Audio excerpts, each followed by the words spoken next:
This is just straight pressure washing.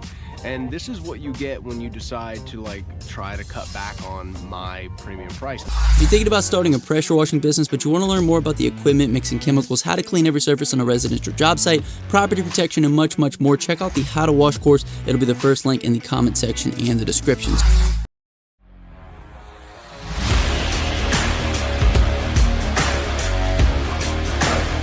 That's a deal.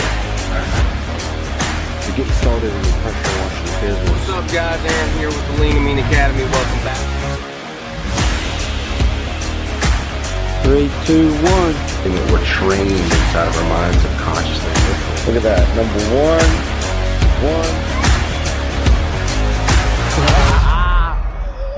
1. Hey! Hey!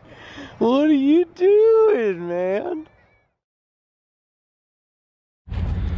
What is up, guys? Welcome back to the Lean and Mean Academy. I'm Aaron, and I want to tell you about the day. Today, we're going to be going and cleaning a driveway. Now, as you know, I usually talk about on this channel, we talk about, running your service business, getting high ticket for your services, being able to go on trips and do nice things for your family, never undercharging, and just demanding a premium price. I know that early on when you first start your business, it's kind of hard to do this, just because you're trying to figure out how to just get jobs, right? So there's a lot of facets that come into that, right? Being able to sell, being able to talk, being able to understand a person's issues, being able to create problems, right, that you can solve. Also, being able to close, having the courage to close on the spot, having the courage to close on the phone, right? A lot of sales is just courage and kind of gusto, but there are also a lot of tactics that we can use to set the prospect or the customer up to where we can make that closing process a little easier. So today we're talking about the value of being willing to negotiate. All right, had a customer quoted the concrete cleaning that you're about to watch at $500, right? About 2,700 square foot. Now look, this customer was giving me pushback on the price, blah blah blah, and she was nice about it, but she wanted to give me $250 for this project, and there was no way in hell that I was going to do this project for $250 at all.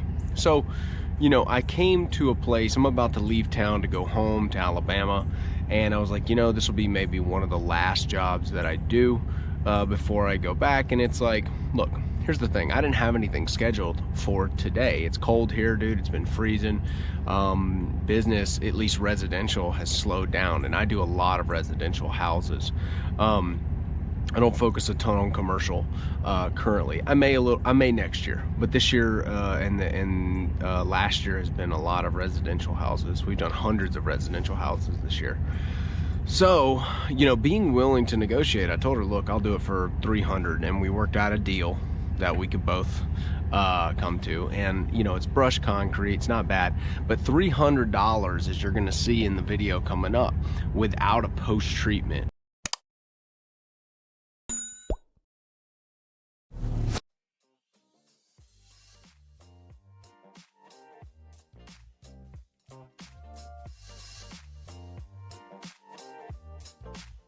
Okay, so normally I pre-treat, I post-treat. This is none of that. All right, this is just straight pressure washing, and this is what you get when you decide to try to cut back on my premium price. Now normally I'm gonna do all those things. I may pre-treat, I'm definitely gonna post-treat, I'm gonna make sure that I kill all the algae.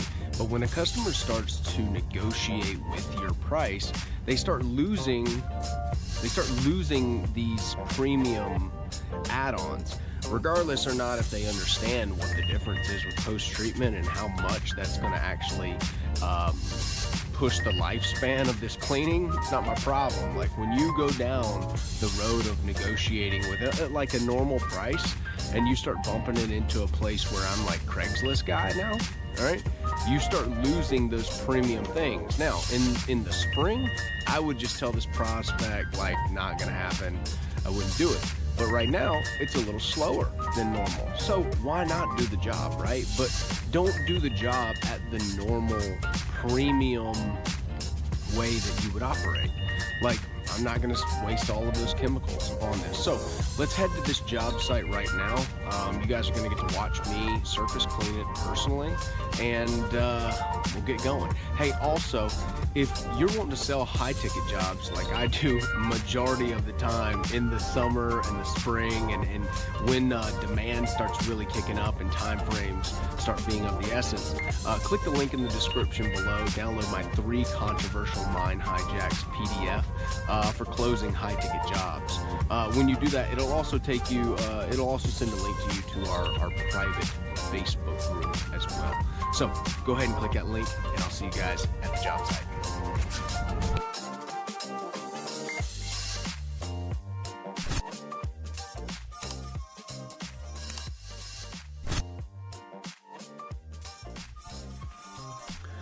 What is up, guys? Okay, so as you can see through this this job, you know, I was basically, what is she? She wanted to do this job at a discounted rate.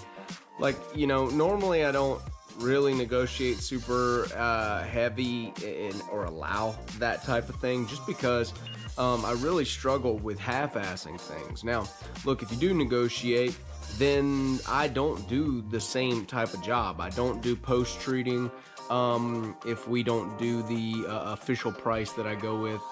And I mark off a couple other things, and then I'll say I will do it for this price, but these will not be present. Now, look, some people are fine with that, okay? Some people are fine with you not going, you know, the full extent. It's the difference between like a landscaping customer or a lawn care customer who just wants their grass knocked down. Like a property manager's got a bunch of old rent houses. They just want their grass knocked down. They don't want it, you know, manicured and all the stuff. And if you do, which is good to have that type of standard where you're always just like, you know, on it, and you're just like, you know, as perfect as you can be. Sometimes it's hard to dial that back. Like with me, you're gonna see in this video, I'm going back over things because some streak showed up because it was so bad. And so I went back over some of the stuff. I just cannot half-ass stuff, man. It's hard for me. So I didn't add some of the other stuff that I normally add on here. She still has some spots in her concrete, but you know, that's what she negotiated. So look, this job was like close to $500, 2,700 square foot. That's about the right number for the price per square foot that I always get. Now, she didn't want to pay that, so she negotiated it down for 300, and then we chopped off a couple other things. Look, I think the job took me 2 hours, right at 2 hours. So, and I know the video is sped up, but look, if you like the video, mash that like button, click the subscribe button, hit the bell so you get all the notifications for the videos. You know, I took this format from my boy. I want to give a shout out, Justin over at Forever Self-Employed. I'll put his channel in the description as well. Just as far as like using this camera and setting it up, and it really helps in the wintertime because I usually either have one guy or I don't have anybody with me to do some of these jobs. So it helps to have a durable camera that I'm not worried about, like my vlog camera, which is kind of tender.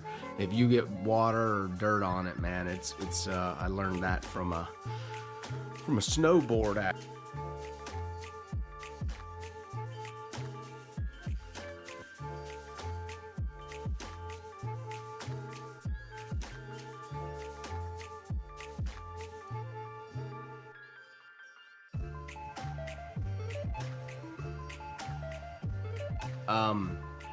It's great for this type of stuff. It's waterproof. It's like, you know, it's built for being out on the elements. So I'm glad we upgraded there.